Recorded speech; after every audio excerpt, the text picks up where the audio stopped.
right after I discovered independent wrestling. I would say I was in maybe 8th or ninth grade. The internet, the early days of the internet, there were a few wrestling websites I would visit, and this was like a whole new world to me. I knew obviously WWE, WCW, but the indies to me were very unfamiliar, and I was just very intrigued that there was this whole subculture of wrestling. Sure. And I will never forget going to this. I can't remember the website off the top of my head, but they had a ranking of the top 10 independent wrestlers. And number 1 was this long-haired kid with a big bandana called Scrap Iron Adam Pearce. The bandana was because the hairline was taking a nice sharp turn to the back, brother. Even then, dude, WooWrestling.com. That was it. That exactly was it. It absolutely was, man. It was crazy. So this was before I think I had even broken in or begun training. I was just fascinated by it. And I started training to be a pro wrestler when I was still in high school. I think I was in 10th grade. Yeah. It would be many moons before you and I physically crossed paths, but that was my first exposure to you. How did you enter this insane world of sports entertainment? Well, just like you, dude, I grew up loving wrestling. I grew up in Chicago, so I was an AWA kid growing up. So it was Nick Bockwinkel and Hulk Hogan and Larry Zbyszko and Bobby Heenan and Gene Okerlund and all of those names that WWE fans are very familiar with. I was exposed to even before that. It was a different world, the AWA.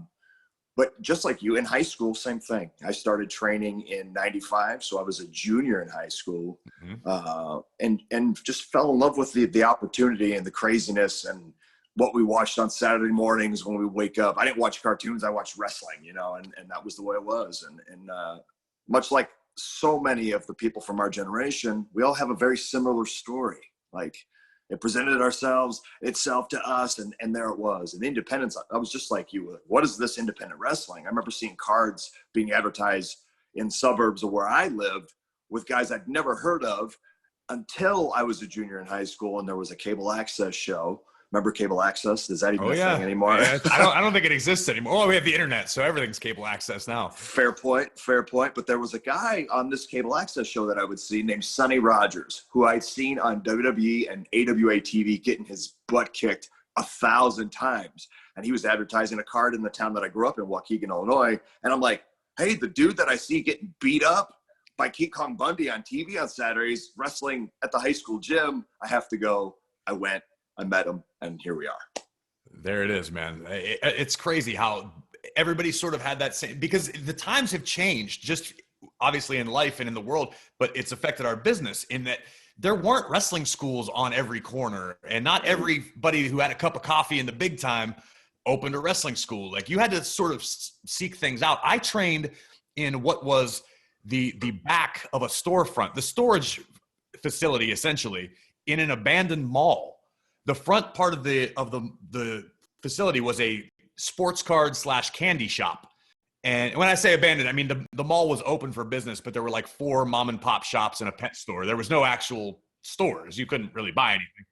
But in the back of this card shop was an arena, basically, a small arena, no heating, no air conditioning. And so when I first started training, I'd get in literally cold, try to like run laps to warm up. And then, thank God it was 35 degrees in the room, and I somehow survived. But that was the due paying days. There wasn't like, hey, I emailed so-and-so and now I'm booked. I didn't make a video and put it on YouTube and get a contract. Yeah, exactly. So Sonny Rogers School, and I'll do the air quotes when I say school, even though I definitely got an education there, was on the 3rd floor of an office building directly across the street from the Aragon Ballroom in Chicago. I heard so many concerts for free across the street. It was unbelievable. But it was on the 3rd floor. The bottom floor, there was actually like a credit union or a bank. And then above that, it was described as a night school, which I never saw anybody there attending any classes, although there were placards on the doors like machine shop, room 215. We were on the 3rd floor, down the hall, away from everything, in this. Dude, the ring barely fit in the room. I'm looking around my living room like this is the same kind of size. But yeah, imagine a 20 by 20 square room with a ring barely fitting in it. This ring had 2 ropes. Of course, it seems like every independent ring. You don't need the bottom rope. Yeah, you never had one if you wanted it anyway. But yeah, same thing. Chicago Winners on the 3rd floor in the adult night school, freezing and getting an education. Crazy. But looking back, you wouldn't have changed a thing. Not a damn thing. Like what you hear? Catch full episodes of After the Bell on Spotify. Follow us now and never miss an episode.